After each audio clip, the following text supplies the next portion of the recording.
మీ business ఏదైనా మీ ఊర్లో promotion చేయాలంటే అది సుమన్ టీవీతోనే సాధ్యం. ఇప్పుడే సంప్రదించండి. 4వ తారీఖు రాష్ట్ర వైఎస్ఆర్ కాంగ్రెస్ పార్టీ పిలుపు మేరకు వెన్నుపోటు దినం అనే పేరుతోటి అన్ని నియోజకవర్గాల్లో పెద్ద ఎత్తున ప్రజలు పార్టిసిపేషన్ తోటి పెద్ద ఎత్తున ర్యాలీలు అన్ని చోట్ల జరపాలని చెప్పేసి నిర్ణయం తీసుకోవడం జరిగింది. సో ప్రతి నియోజకవర్గంలో ఈ ర్యాలీలు జరుగుతాయి.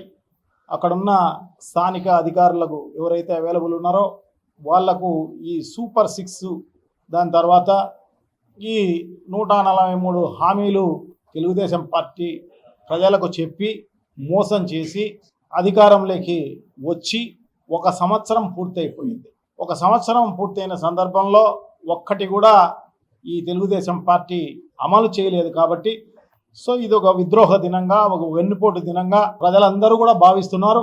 సో దాన్ని పెద్ద ఎత్తున ప్రజల భాగస్వామ్యంతో పెద్ద ఎత్తున చేయాల్సిన అవసరం తప్పకుండా ఉంది. ఎందుకంటే అన్ని అబద్ధాలే. అంటే చంద్రబాబు చరిత్ర చూస్తే ఆయన అబద్ధాలు చెప్పని రోజు ఉండదు, చెప్పని నిమిషం ఉండదు. అన్ని అబద్ధాలు, మోసము, టక్కరి, బ్రాండ్ అంబాసిడర్ ఆయన. సో 45 ఏళ్ళ ఇండస్ట్రీ అంటారు. 45 ఏళ్ళ ఇండస్ట్రీలో ఈ రాష్ట్రానికి చేసిన మేలు కానీ, ఈ రాష్ట్ర ప్రజలకు చేసిన మేలు కానీ ఎక్కడా ఒప్పించదు, గుర్తు కూడా రాదు. చంద్రబాబు పేరు చెప్తే మోసం, దగ, అబద్ధాలు ఇవి తప్ప ఆయన చేసిన పరిస్థితే లేదు ఏమి. ఎన్టీ రామారావు పేరు చెప్పంగానే 2 రూపాయల కేజీ బియ్యం కనపడుతుంది, మద్యపాన నిషేధం కనపడుతుంది. సో వీళ్ళందరూ కూడా ట్రెండ్ సెట్టర్స్. కానీ చంద్రబాబు మాత్రం కనపడంగానే, చంద్రబాబు పేరు చెప్పంగానే ఏం గుర్తుకొస్తాయంటే మోసం, దగ తప్ప, వెన్నుపోటు తప్ప ఇంకోటి కనపడే ఇది కూడా లేదు. అందుకోసమే గుర్తు కూడా ఉండదు ఆయన పరిపాలన అనేది రాష్ట్రంలో.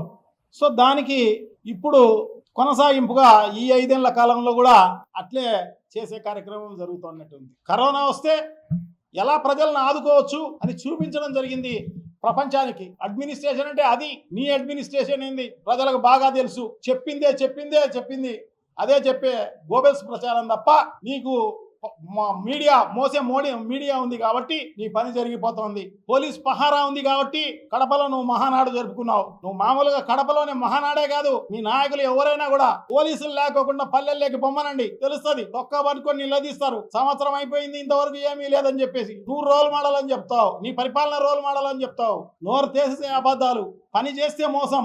ఇంతకు తప్పనిచ్చి వేరే ఏమన్నా కనపడుతుందా?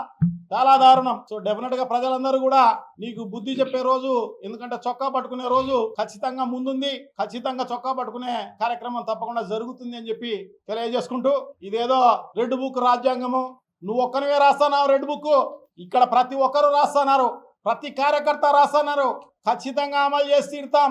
ఎవరెవరు ఏమేం చేశారో వాళ్ళందరికీ కూడా ఖచ్చితంగా తప్పదు, శిక్ష తప్పదు, మూల్యం చెల్లించుకోక తప్పదు. చేస్తే మంచిది, మేము కూడా ఆహ్వానిస్తాం. డెఫినెట్ గా పూర్తి కావడమే మా అందరి ఆశయము. ఎందుకంటే ఇదొకటే కాదు, విభజన హామీలు అన్నీ కూడా అమలు చేస్తే చాలా మంచిది. ప్రత్యేక ప్యాకేజీ అని చెప్పేసి నువ్వు పోయావు. సో అది కాకోకుండా ఈ రాష్ట్రానికి ఇస్తే మంచిది అన్నమాట. సో ఇదే కాదు, అన్ని విభజన చట్టంలో ఉన్న అన్ని హామీలు నెరవేరిస్తే చాలా మంచిది అని చెప్పి తెలియజేసుకుంటూ, ఎందుకంటే తీసుకొస్తే చాలా మంచిది కదా. ఊరికే ఇటువంటి సూపర్ 6లు 143 ఇంతకుముందు ఎలక్షన్స్ లో దాదాపు కొన్ని 675 హామీలు ఇవన్నీ ఇచ్చి ఒక్కటి చేసిన పరిస్థితి లేదు. నువ్వు ఇది కూడా కడపలో వచ్చినావు కాబట్టి, మేమందరం ప్రతి పార్టీ డిమాండ్ చేసింది కాబట్టి విభజన చట్టానికి సంబంధించిన హామీలు అమలు చేయి, స్టీల్ ప్లాంట్ నువ్వు అనౌన్స్ చేయని చెప్పినాం కాబట్టి అది ఊరికేదో చెప్పినాడు తప్ప నిజంగా చేస్తే చాలా సంతోషిస్తాము అని చెప్పి మేము తెలియజేసుకుంటున్నాం.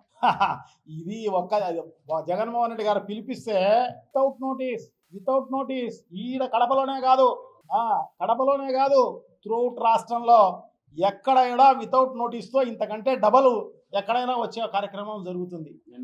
పాత వీడియోలన్నీ ఒక్కసారి చూసుకోమనండి ఎవరు ఏందని. ఇది దాదాపు 2-3 నెలల నుంచి ప్లాన్ చేసి ఈ రాష్ట్రం నుంచే కాదు, పక్క నుంచి తమిళనాడు నుంచి, ఈ పక్క నుంచి బెంగళూరు నుంచి డాక్రా వాళ్ళను బెదిరించి మీకు లోన్లు ఇవ్వము అని చెప్పేసి, ఉపాధి వాళ్లకు మీకు ఉపాధి అనేది ఉండదు, మీ గ్రూపే తీసేస్తామని చెప్పేసి బెదిరించి, పోలీసు వాళ్ళు కూడా బెదిరించి కేసు పెడతామని ఈ రకంగా బెదిరించి తీసుకొచ్చినారు తప్ప అది కూడా లేదు. అది కూడా మందు ఇచ్చి బిర్యానీ పొట్లాలు ఇచ్చి అన్ని రకాలైన సౌకర్యాలు కల్పజేసి డబ్బులు 2,000 రూపాయలు డబ్బులు ఇచ్చి అది కూడా వచ్చినారు తప్ప ఇంకోటి లేదన్నమాట. రాప్తాడు సిద్ధం సభలో దాంట్లో కూడా 10% కూడా